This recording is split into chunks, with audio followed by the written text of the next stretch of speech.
Hello guys, मैं Naresh Kumar classes में आप सभी का स्वागत करता हूं। गाइस, हम लोग क्लास 8th ज्योग्राफी के चैप्टर नंबर 5 इंडस्ट्रीज़ के बारे में पढ़ रहे हैं। और हमने पिछली क्लास में इंडस्ट्रीज़ क्या होती हैं और उसके डिफरेंट टाइप्स क्या हैं, यानी कि हमने उसकी क्लासिफिकेशन के बारे में पढ़ा था। आज हम लोग कुछ और इम्पॉर्टेंट टॉपिक की ओर बात करेंगे, जिनमें सबसे इम्पॉर्टेंट टॉपिक हमारे पास सामने है factors affecting location of industries, यानी कि वो कौन कौन से फैक्टर्स हैं जिनकी वजह से इंडस्ट्रीज़ की लोकेशन पर इफ़ेक्ट पड़ता है। चलिए शुरू करते हैं। The factors affecting the location of industries are the availability of raw materials, land, water, labour, power, capital, transport and market. Students, ये लोग हमसे कह रहे हैं कि जो फैक्टर्स हैं जो किसी इंडस्ट्री की लोकेशन को अफेक्ट करते हैं, उनमें सबसे इम्पॉर्टेंट फैक्टर्स जो हैं उनमें सबसे पहला है अवेलेबिलिटी ऑफ रॉ मटेरियल, यानी कि कच्चा सामान जो कि उस इंडस्ट्री के अंदर यूज़ होता है फिनिश गुड्स को बनाने में, उसकी अवेलेबिलिटी कैसी है। लैंड यानी कि ज़मीन, वाटर पानी की उपलब्धता कैसी है, लेबर यानी कैसी हमें मजदूरी चाहिए, यानी कि जो हमें मज़दूर जो मिलते हैं वो वहाँ पर आसानी से अवेलेबल हैं या नहीं है। पावर यानी कि जो फैक्ट्री है उसको चलाने के लिए हमें जो मशीन्स वगैरह जो चाहिए होती हैं, उनमें फ्यूल्स वगैरह जो होता है हमारा, जैसे कोयला, डीजल, इलेक्ट्रिसिटी, वो पावर में आते हैं। कैपिटल यानी कि पैसे की रिक्वायरमेंट, ईजिली हमें पैसा अवेलेबल हो सकता है या नहीं, ठीक है। इसके साथ साथ ट्रांसपोर्ट यानी कि जो हमारा सामान बनेगा या जो हमारा कच्चा सामान जो बाहर से आता है वो ईजिली कैसे आ पाएगा, उसके लिए हमें ट्रांसपोर्ट चाहिए। और मार्केट, जहाँ पर हम अपने प्रोडक्ट को इसको मार्केट में सेल कर सकेंगे। Industries are suitable where some or all of these factors are easily available. Industries हमेशा वहाँ पर सिचुएटेड होती हैं जहाँ पर ये फैक्टर्स इजीली अवेलेबल होते हैं।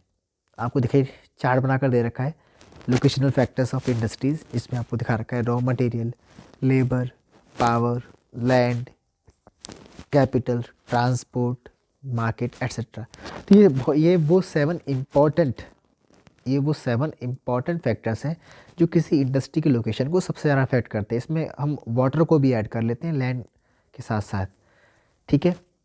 चलो आगे देखते हैं। अब ये आगे हमसे कह रहे हैं sometimes the government provides incentives like subsidised power, lower transport cost and other infrastructure so that industries में be located in backward areas. ये कह रहे हैं कि कभी कभी गवर्नमेंट हमें इंसेंटिव्स प्रोवाइड करती हैं, जैसे कि सब्सिडाइज्ड पावर यानी कि जो हमें इलेक्ट्रिसिटी या जो फ्यूल मिलता है, ठीक है, इंडस्ट्रीज़ वगैरह को, उस पर गवर्नमेंट जो है सब्सिडीज़ देती है। सब्सिडीज़ देने का मतलब है गवर्नमेंट अपनी तरफ से उन उन चीज़ों के रेट कम करवा देती है। लोअर ट्रांसपोर्ट कॉस्ट यानी कम से कम ट्रांसपोर्ट कॉस्ट आए, और अदर इंफ्रास्ट्रक्चर, जिससे कि इंडस्ट्री जो है बैकवर्ड एरिया में आसानी से इस्टेब्लिश हो सके। Industrialisation often led to development and growth of towns and cities. ये कह रहे हैं हमसे कि इंडस्ट्रियलाइजेशन यानी जैसे जैसे इंडस्ट्रीज़ बढ़ती हैं, ठीक है, उनकी वजह से डेवलपमेंट और ग्रोथ जो होती है टाउन्स सिटीज़ की, वो हमें देखने को मिलती है। तो आगे हम पढ़ रहे हैं इंडस्ट्रियल सिस्टम क्या होता है। वो तो हमारे थे कुछ फैक्टर्स, उसके बाद हम पढ़ रहे हैं इंडस्ट्रियल सिस्टम क्या है। And industrial system consist of input, processes and outputs. ये कह रहे हैं कि इंडस्ट्रियल सिस्टम के अंदर हम बेसिकली इनपुट्स, प्रोसेसेस और आउटपुट की बात करते हैं कि कौन कौन से इनपुट्स को हम यूज़ कर रहे हैं जिससे कि हम आउटपुट को मैन्युफैक्चर कर सकें। तो बेसिकली इंडस्ट्रियल सिस्टम के अंदर हम तीन चीज़ों की बात करते हैं, इनपुट, प्रोसेस एंड आउटपुट्स की। The inputs are the raw materials, labour and cost of lands, transport, power and other infrastructure. Students, ये हमसे कह रहे हैं कि जो इनपुट्स बेसिकली एक इंडस्ट्रियल सिस्टम में यूज़ किए जाते हैं, उनमें हम basically raw materials, labour, cost of lands, transport, power और अदर इंफ्रास्ट्रक्चर को ऐड करके चलते हैं। और प्रोसेसेस में हम लोग basically wide range of activities जो कि रॉ मटेरियल को कन्वर्ट करती है फिनिश प्रोडक्ट्स में, हम इनको काउंट करते हैं। तो एक्चुअल में जो प्रोसेसेस होती हैं, ठीक है, ये वाइड रेंज ऑफ एक्टिविटीज़ होती हैं जिसके थ्रू रॉ मटेरियल को फिनिश प्रोडक्ट में कन्वर्ट कर दिया जाता है। The outputs are the end product and the income earned from it. कह रहे हैं बेसिकली जो हमारा आउटपुट होता है वो एंड प्रोडक्ट होता है, यानी कि हमारी फिनिश्ड गुड्स होती है वही हमारा आउटपुट होता है। और इसके साथ साथ जो इनकम हम अर्न करते हैं इससे, हम उसको भी आउटपुट ही मानते हैं। In case of the textile industries the inputs may be cotton, human labour, factory and transportation cost. ये कह रहे हैं कि जो इनपुट्स, खासतौर पर हम जब टेक्सटाइल इंडस्ट्री की बात करते हैं तो टेक्सटाइल इंडस्ट्री में जो इनपुट्स यूज़ होते हैं उनमें कॉटन, ह्यूमन लेबर, फैक्ट्री और ट्रांसपोर्ट कॉस्ट होती है। द प्रोसेस इंक्लूड, और जो इसमें प्रोसेस जो आती है उसमें गिनिंग, स्पिनिंग, वेविंग, डाइंग और प्रिंटिंग की बात होती है। यानी कि प्रोसेसिंग में कॉटन टेक्सटाइल इंडस्ट्री में हम जब बात करते हैं तो वहाँ पर जो प्रोसेसिंग वर्ड जो हमने यूज़ किया था उसमें हम गिनिंग, स्पिनिंग, वेविंग और डाइंग और प्रिंटिंग को हम लेके ऐड करते हैं। और जो आउटपुट जो होता है वो शर्ट है जिसको हम लोग वेयर करते हैं। ठीक है, तो ये तो था हमारा पूरा इंडस्ट्रियल सिस्टम। चलिए अब हम नेक्स्ट टॉपिक की तरफ बढ़ते हैं जो कि हमारा है इंडस्ट्रियल रीजन्स। अब ये इंडस्ट्रियल रीजन क्या है?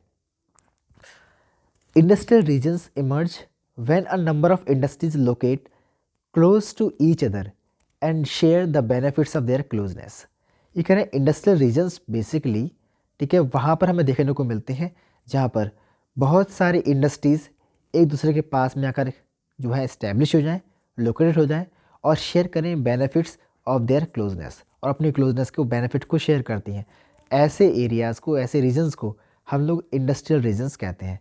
Major industrial region of the world are eastern North America, western and central Europe, eastern Europe and eastern Asia. ये कह रहे हैं जो मेजर इंडस्ट्रियल रीजन है वर्ल्ड के अंदर उनमें एक तो सबसे पहला नाम जो लिया है पूर्वी उत्तरी अमेरिका, पश्चिमी और मध्य यूरोप, इसके साथ साथ पूर्वी यूरोप और पूर्वी एशिया है। ठीक है, ये सब इंडस्ट्रियल रीजन्स में ही, ये बहुत ही इंपॉर्टेंट इंडस्ट्रियल रीजन्स हैं पूरे वर्ल्ड में।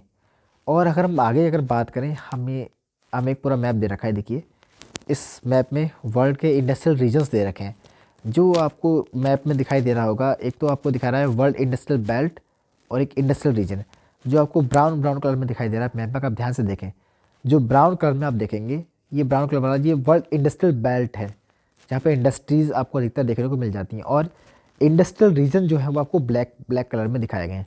अगर आप देखिए, आपको दिख रहा होगा, देखिए ये आपको दिखा रहा है ब्लैक कलर में, ये आपका नॉर्थ ईस्टर्न अमेरिका है।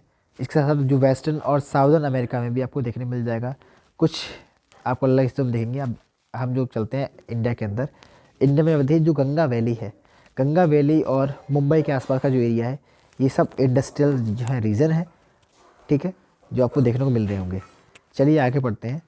आगे कहना जो मेजर इंडस्ट्रियल रीजन्स हैं, major industrial regions tend to be located in the temperate areas near sea ports and specially near coal fields. तो कह रहे हैं जो इंडिया के अंदर जो मेजर इंडस्ट्रियल रीजन्स हैं, ठीक है, वो बेसिकली टेम्परेट एरियाज़ में जो कि सी पोर्ट्स के आसपास हैं, स्पेशली जहाँ पर कॉल फील्ड्स इजीली अवेलेबल हो जाती हैं। और आगे हम लोग देख रहे हैं इंडिया के अंदर भी बहुत सारे जो है इंडस्ट्रियल रीजन्स देखने को मिल जाते हैं, जैसे कि Mumbai Pune cluster, Bangalore Tamil Nadu region, Hooghly region, Ahmedabad Baroda region, Chota Nagpur industrial belt, Visakhapatnam Guntur belt, Gurgaon Delhi Meerut belt. ठीक है, ऐसे ही कोलम तिरुवनंतपुरम इंडस्ट्रियल क्लस्टर। तो ये सब इंडिया के अंदर जो इंडस्ट्रियल रीजन्स हैं, ये आपको उन जगहों के कुछ जगहों के उनमें से नाम बताए हैं। ठीक है, अब लोग हम आगे चल रहे हैं। आगे हमारा जो नेक्स्ट टॉपिक है वो है हमारा distribution of major industries. India के अंदर जो मेजर इंडस्ट्रीज़ हैं उनका डिस्ट्रीब्यूशन कैसा है, ठीक है, हम उनके बारे में अब जो बात कर रहे हैं। ठीक है, ये है क्या? The world's major industries are the iron and steel industries, the textile industry and the information technology industry. कह रहे हैं जो पूरी दुनिया में जो सबसे बड़ी इंडस्ट्रीज़ हैं उनमें सबसे पहले iron and steel industry, textile industry और इंफॉर्मेशन टेक्नोलॉजी इंडस्ट्री को हम लोग कंसिडर करके चलते हैं। The iron and steel and textile industry जो है ये सब ओल्डर इंडस्ट्रीज़ हैं, जबकि इंफॉर्मेशन टेक्नोलॉजी इंडस्ट्री जो है ये इमर्जिंग इंडस्ट्री है, ये बिल्कुल नई उभरती हुई इंडस्ट्री है। ये कह रहे हैं आयरन एंड स्टील इंडस्ट्री और टेक्सटाइल इंडस्ट्री ये सबसे पुरानी इंडस्ट्रीज़ में से एक है, जबकि टेक्नोलॉजी इंडस्ट्री जो है बिल्कुल उभरती हुई इंडस्ट्री है जो कि बिल्कुल नई हमें हाल फिलहाल में ही देखने को मिली है। The countries in which iron and steel industry is located are Germany, USA, China, Japan and Russia. ये कह रहे हैं वो कंट्रीज़ जहाँ पर iron and steel industries located हैं उनमें जर्मनी, यूएसए, चाइना, जापान और रशिया इम्पॉर्टेंट कंट्रीज़ हैं। इसके अलावा हम जब बात करते हैं टेक्सटाइल इंडस्ट्रीज़ की, तो ये basically India, Hong Kong, South Korea, Japan और ताइवान में ही सिचुएटेड है। The major hubs of information technology industry are the Silicon Valley of central California and the Bangalore region of India. और जब हम बात करते हैं इंफॉर्मेशन टेक्नोलॉजी इंडस्ट्री की, तो ये सिलिकॉन वैली जो कि सेंट्रल कैलिफोर्निया अमेरिका में है और बेंगलोर जो कि इंडिया में है, ये वहाँ देखने को ज़्यादातर हमें मिल जाती हैं।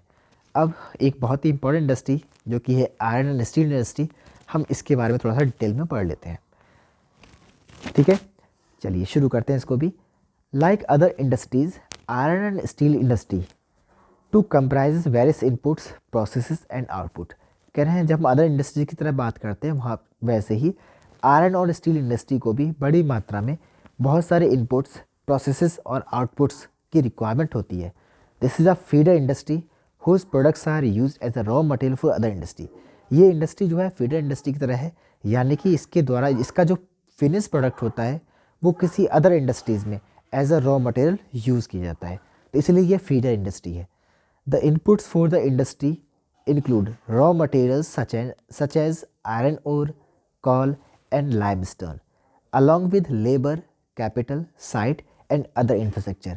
ये कह रहे हैं आयरन एंड स्टील इंडस्ट्री के लिए जो इनपुट्स यूज़ किए जाते हैं उनमें रॉ मटेरियल यानी कच्चा सामान, इस जैसे कि आयरन ओर, कॉल, लाइमस्टोन, इसके साथ लेबर की रिक्वायरमेंट भी होती है, कैपिटल चाहिए होती है, इसके साथ जगह चाहिए और इसके अलावा कुछ अदर इंफ्रास्ट्रक्चर चाहिए होती है जहाँ पर हम इसको ईजिली प्रोसेस कर सकें।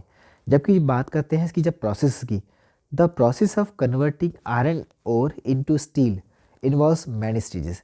कह रहे हैं एक जो जिस प्रोसेस में हम आयरन ओर से स्टील बनाते हैं, मैन्युफैक्चर करते हैं, तो उसमें बहुत सारी स्टेज हमें देखने को मिलती हैं। The raw material is put in the blast furnace where it undergoes smelting. कह रहे हैं जो रॉ मटेरियल होता है उसको हम ब्लास्ट फर्नेस जो होते हैं यानी भट्टियाँ जो होती हैं, ठीक है, उसमें इसको स्मेल्ट करते हैं यानी कि इसको पिघलाते हैं। इट इज़ देन रिफाइंड, उसके बाद इसको रिफाइंड करते हैं। The output obtain is steel, जो हमें आउटपुट वहाँ से मिलता है वो स्टील होता है, which may be use by other industries as a raw material. और फिर बाद में इस स्टील को अदर इंडस्ट्रीज़ में as a raw material use किया जाता है। ये आपको दिखा रहे हैं, देखिए एक पूरा पिक्चर के थ्रू समझाया है मैन्युफैक्चरिंग ऑफ स्टील कैसे होती है। ये हमें दिखा रहे हैं कि हमें 8 टन ऑफ कॉल चाहिए होता है, प्लस 4 टन हमें चाहिए होते हैं आयरन ओर के, इसके साथ हमें 1 टन चाहिए होता है लाइमस्टोन को। जब इसको साथ में रखकर फर्नेस जो हमारी भट्टी होती है, ब्लास्ट फर्नेस जो होती है, ठीक है, उसमें जब डालते हैं तो इससे हम 1 टन जो है स्टील का मैन्युफैक्चरिंग कर पाते हैं। ठीक है, आगे देखिए हमारे पास इन्होंने बताया इसके बारे में। Steel is tough and it can easily B shaped, cut और मेड इनटू वायर। कह रहे हैं स्टील जो है बहुत टफ होती है और इसको हम ईजिली शेप्ड कर सकते हैं, कट कर सकते हैं और इसको वायर में भी कन्वर्ट कर सकते हैं। Special alloys of steel can be made by adding small amount of other metal such as aluminium, nickel and copper. कह रहे हम एक स्पेशल तरह का अलॉय स्टील भी बना सकते हैं जिसके लिए हमें इसमें कुछ स्मॉल अमाउंट में अदर मेटल्स को मिक्स करना होता है, जैसे कि एल्यूमिनियम, निकल और कॉपर को। अलॉयज जो होते हैं स्टील को अनयूजुअल हार्डनेस दे देते हैं, टफनेस देते हैं और एबिलिटी देते हैं रेसिस्ट टू रस्ट, जिससे कि इसमें जंग ना लगे। ठीक है, ये इससे जो है हमें और भी आसान होता है स्टील को हार्डनेस देने में और उसको जंगरोधी बनाने में। इसलिए आपको पूरा एक प्रोसेस दिखा रहे हैं। देखिए आप फिगर देखिए 5.6, from iron ore to steel in a blast furnace कैसे बनाते हैं। देखिए मोल्टन आयरन हमारा इसमें देखिए ऊपर से देखिए, ऊपर जो है आयरन ओर को, लाइमस्टोन और कोक को, यानी कि 8 ton of coal, 4 ton of iron ore और 1 टन ऑफ लाइमस्टोन को, ठीक है, ये अंदर ब्लास्ट फर्नेस में डाला जा रहा है। उसके अंदर डाल रहे हैं तो ब्लास्ट फर्नेस में जब जा रहा है तो वहाँ पर हॉट एयर भी निकलती है और इसमें देखिए आपको मोल्टन आयरन दिखेगा और एक तरफ स्लैग दिखेगा इसका। ये मोल्टन आयरन जो है बाद में ठंडा करके इसको स्टील का रूप दे दिया जाता है। ठीक है, अब आगे हम लोग पढ़ रहे हैं steel is often called the backbone of modern industry. कि स्टील को हम जो है बैकबोन कहते हैं मॉडर्न इंडस्ट्री। आज की जो मॉडर्न इंडस्ट्रीज़ हैं इनमें जो है स्टील को बैकबोन कहा जाता है इसका। Almost everything we use is either made of iron और स्टील। कह रहे आजकल जो है हर एक इंडस्ट्री में, ठीक है, या हर एक जगह पर हम जो कुछ भी यूज़ करते हैं या तो वो आयरन की बनी हुई है या स्टील की बनी हुई है, ठीक है। Has been made with tools and machinery of these metals, वो सब इसी से बने होते हैं। शिप्स, ट्रेन्स, ट्रक्स, ऑटोज़, इन सब में बहुत बड़ी मात्रा में स्टील का ही यूज़ होता है। इवन द सेफ्टी पिंस, हमारी जो सेफ्टी पिंस होती हैं, ठीक है, या जो नीडल्स होती हैं, ये सब भी स्टील से ही बनी होती हैं। Oil wells are drilled with steel machine, जब ऑयल वेल्स बनाते हैं उनको में स्टील मशीनरी से ही ड्रिल कर कर देखते हैं। तो हर जगह हम स्टील का ही यूज़ कर रहे हैं आजकल। स्टील पाइपलाइन ट्रांसपोर्ट्स ऑयल, और जो स्टील पाइपलाइंस होती है वो भी ट्रांसपोर्टेशन करती हैं ऑयल का। Minerals are mined with steel equipments, और मिनरल्स को जो हम माइन करते हैं, यानी मिनरल्स को जो गुफाओं में से उनको निकाल के ज़मीन से निकाला जाता है, वो सब भी स्टील इक्विपमेंट से ही निकाले जाते हैं। फार्म मशीनरीज भी अधिकतर स्टील से ही बनी होती हैं। लार्ज बिल्डिंग्स में भी हम स्टील फ्रेमवर्क का ही आजकल बड़ी मात्रा में यूज़ कर रहे हैं। तो हमने देख रहा है कि स्टील जो है आज के समय में बहुत ही इंपॉर्टेंट हो गया, इसका यूज़ भी लगातार बहुत ज़्यादा है, ठीक है। आगे हम लोग देखें, बिफोर 1880 एडी, 18वीं शताब्दी से पहले या 1800 से पहले की अगर बात करें, आयरन एंड स्टील इंडस्ट्री, ठीक है, हमें बेसिकली हमें उन जगह पर देखने को मिलती थी जहाँ पर रॉ मटेरियल, पावर सप्लाई और रनिंग वाटर ईजिली अवेलेबल होते थे। लेकिन बाद में आइडल लोकेशन जो थी इंडस्ट्रीज़ की, वो नियर कॉल फील्ड्स शिफ्ट होने लगी, जहाँ पर कैनाल्स और रेलवेज़ भी हमें मिलने लगे। लेकिन 1950 के बाद में से आयरन और स्टील इंडस्ट्रीज़, ठीक है, वो ऐसे एरियाज़ में जो है लोकेट होनी शुरू हो गई जहाँ पर large area flat land easily available हो, पास में ही सी पोर्ट्स मिल जाएँ। ऐसा इसलिए देखने को मिला because by this time steel works had become very large, क्योंकि आज समय में स्टील वर्क जो है बहुत बड़ी मात्रा में होने लगा है, और आयरन और इंपोर्ट करना ओवरसीज से बहुत ज़रूरी हो गया है। In India iron and steel industry has developed. India में अगर बात करें, आयरन और स्टील इंडस्ट्री जो है वो काफ़ी मात्रा में डेवलप्ड हो चुकी है, और इसको एडवांटेज मिलती है यहाँ पर जो अवेलेबिलिटी है रॉ मटेरियल की, चीप लेबर की, ट्रांसपोर्ट की और मार्केट की। इंडिया के अंदर आयरन और स्टील इंडस्ट्रीज़ को बहुत ज़्यादा एडवांटेज है, क्योंकि यहाँ पर इसको रॉ मटेरियल ईजिली मिल जाता है, चीप लेबर मिल जाती है, ट्रांसपोर्ट भी अवेलेबल है, ठीक है, और मार्केट भी ईजिली अवेलेबल हो जाता है। All the important steel producing centre such as Bhilai, Durgapur, Burnpur, Jamshedpur, Rourkela, Bokaro, ये सब उन एरियाज़ में लोकेटेड हैं, ठीक है, जहाँ पर हमें बेसिकली आयरन और ईजिली अवेलेबल हो जाता है। ये बेसिकली इंडिया के जो 4 स्टेट्स हैं, वेस्ट बंगाल, झारखंड, उड़ीसा और छत्तीसगढ़, ये उन स्टेट्स में ही है। ये सारे के सारे सिटी इंपॉर्टेंट सिटीज़ हैं, और ये बड़ी मात्रा में जो है आयरन स्टील को जो है प्रोड्यूस करके देते हैं। भद्रावती और विजयनगर कर्नाटक में है, विशाखापट्टनम आंध्र प्रदेश में है, सेलम तमिलनाडु में है। ये कुछ और अदर इम्पोर्टेंट सेंटर्स हैं जहाँ पर स्टील को जो है बेसिकली यूज़ किया जाता है, मैन्युफैक्चरिंग की जाती है इनकी, ठीक है। उसके बाद हम जब बात करते हैं एक बहुत ही इंपॉर्टेंट सिटी की है, उसकी हम बात करेंगे, ठीक है। बहुत ही इंपॉर्टेंट सिटी जो कि है जमशेदपुर, ज़रा हम इसकी बात कर लें। जमशेदपुर जो है बेसिकली जो है एक बहुत ही इम्पोर्टेंट सेंटर है आयरन स्टील इंडस्ट्री में का, ठीक है।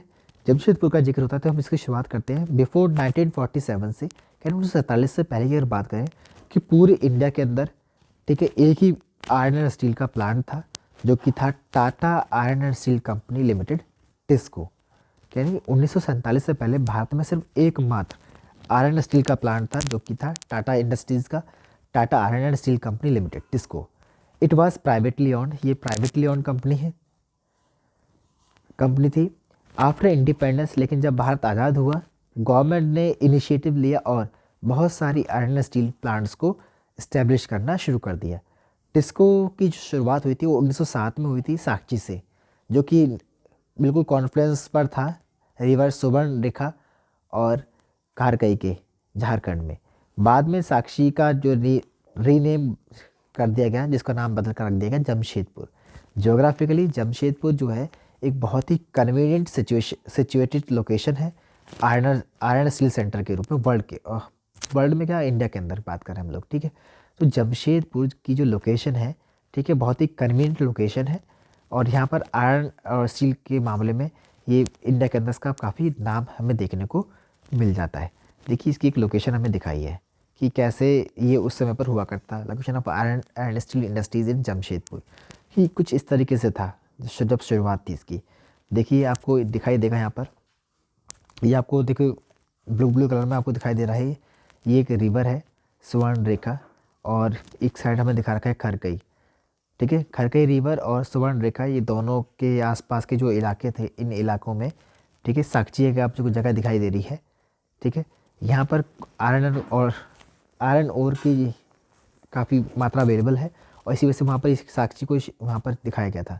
ठीक है, साक्षी से क्या होता था, टाटा स्टील वर्क का जब प्लांट बना था यहाँ पर, तो यहाँ पर जो भी मैन्युफैक्चरिंग करते थे उसको टाटा नगर रेलवे स्टेशन के लिए सप्लाई कर देते थे अपने जो भी मटेरियल होता था उसको। बाद में जो है समय जब बीता गया तो उसके बाद जो है साक्षी का नाम बदलकर जमशेदपुर रख दिया गया। तो ये उसमें के बताने हैं, कह रहे हैं साक्षी को जो चूज़ किया गया था स्टील प्लांट में लगाने के लिए, उसके पीछे बहुत सारे रीजंस थे। तो बता भी रहे हैं, Sakchi was chosen to set up the steel plant for several reasons. बहुत सारे रीजन से साक्षी को चूज़ किया गया था उस समय पर टाटा इंडस्ट्रीज़ के द्वारा आयरन एंड स्टील प्लांट को लोकेट करने के लिए। तो कह रहे हैं सबसे पहली बात जो कह रहे हैं, this place was only 32 kilometre away from Kalimati station on the Bengal Nagpur railway line.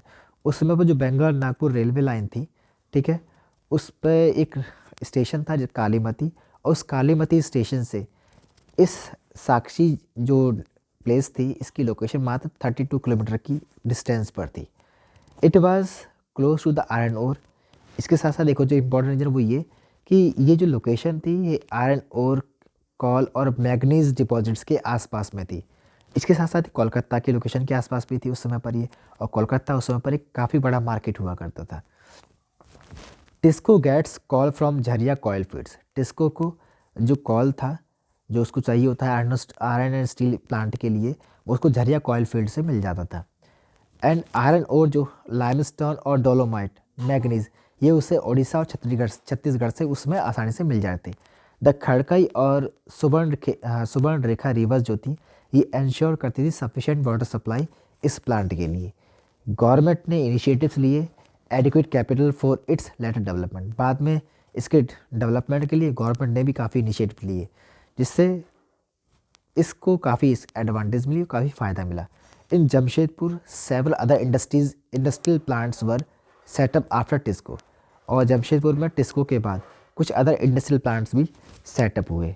They produced chemicals, locomotives, parts, agricultural equipments, machinery, tin plate, cable and wire.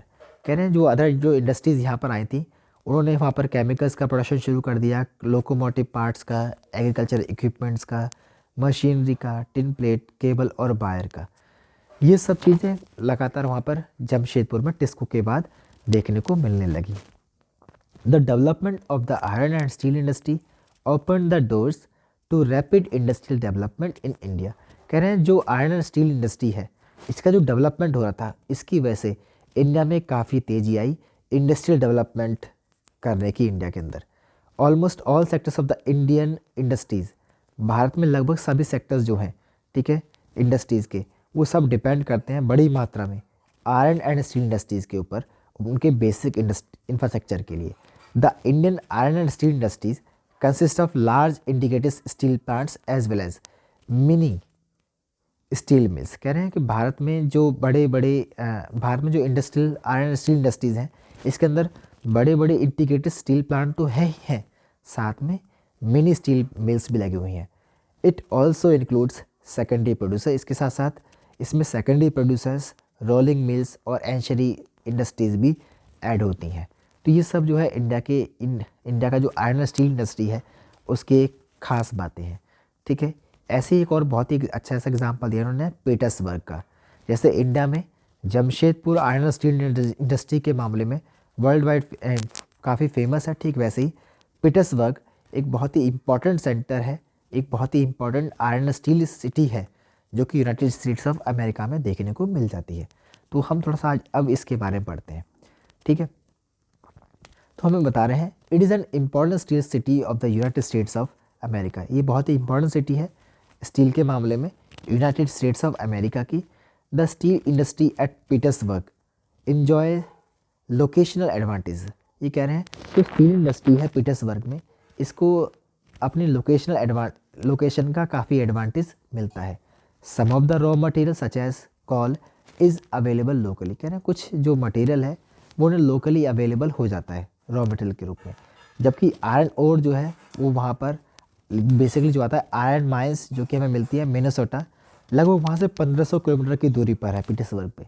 कह रहे हैं आयरन ओर पीटर्सबर्ग में जो आता है वो मिनेसोटा एक जगह है, ठीक है, वहाँ से जो कि लगभग 1500 किलोमीटर की दूरी पर है पीटर्सबर्ग से, वो यहाँ पर सप्लाई होता है। Between these mines, in mines और पीटर्सबर्ग के बीच में जो दुनिया का सबसे बेस्ट रूट है शिपिंग का और जो कि बहुत सस्ता रूट है। The famous Great Lakes waterway भी यहाँ पर अवेलेबल है। ट्रेन्स कैरी करती हैं और को फ्रॉम ग्रेट लेक्स से पीटर्सबर्ग एरिया के लिए। The Ohio and the Monongahela and Allegheny rivers adequate supply करती हैं वाटर की। तो इस वजह से पीटर्सबर्ग भी बहुत ही आसानी से, बहुत अच्छी तरीके से, ठीक है, आयरन एंड स्टील का प्रोडक्शन करता है। Today very few of the large steel mills are in Pittsburgh itself. लेकिन अगर बात करें आज के समय में पीटर्सबर्ग में अब कुछ ही लेकिन बड़ी स्टील मिल्स ही देखने को मिलती हैं। They are located in the valley of the Monongahela and Allegheny rivers above Pittsburgh and along the Ohio rivers below it. तो ये हमें यहाँ पर भी देखने को मिल जाती हैं। फिनिश स्टील इज़ ट्रांसपोर्टेड, जो फिनिश स्टील होता है उसको ट्रांसपोर्ट कर दिया जाता है मार्केट में by both the land and water routes. जो भी लैंड रूट हैं वाटर रूट्स हैं उनके थ्रू यहाँ से सप्लाई करता है। The Pittsburgh area has many factories. कह रहे हैं पीटर्सबर्ग का जो एरिया है यहाँ पर बहुत सारी फैक्ट्रीज हैं अदर देन स्टील मिल्स के अलावा यहाँ पर अदर फैक्ट्रीज भी काफ़ी देखने को मिल जाते हैं। ये सभी जो है स्टील को यूज़ करती हैं एज अ रॉ मटेरियल और बहुत सारे के डिफरेंट प्रोडक्ट्स को मैन्युफैक्चर करती हैं, जैसे कि rail road equipments, heavy machineries and rails etcetera. आज के लिए सिर्फ इतना ही। अब हम लोग अपनी नेक्स्ट क्लास में मिलेंगे, ठीक है, जहाँ पर हम लोग कॉटन टेक्सटाइल इंडस्ट्री के बारे में और कुछ अदर इंपॉर्टेंट टॉपिक के बारे में पढ़ेंगे। आई होप आप लोगों को ये वीडियो पसंद आए। प्लीज़ वीडियो को लाइक और कमेंट करना ना भूलें, और जिन लोगों ने अभी तक मेरे चैनल को सब्सक्राइब नहीं किया है वो लोग मेरे चैनल को सब्सक्राइब जरूर करें, ठीक है। Thank you.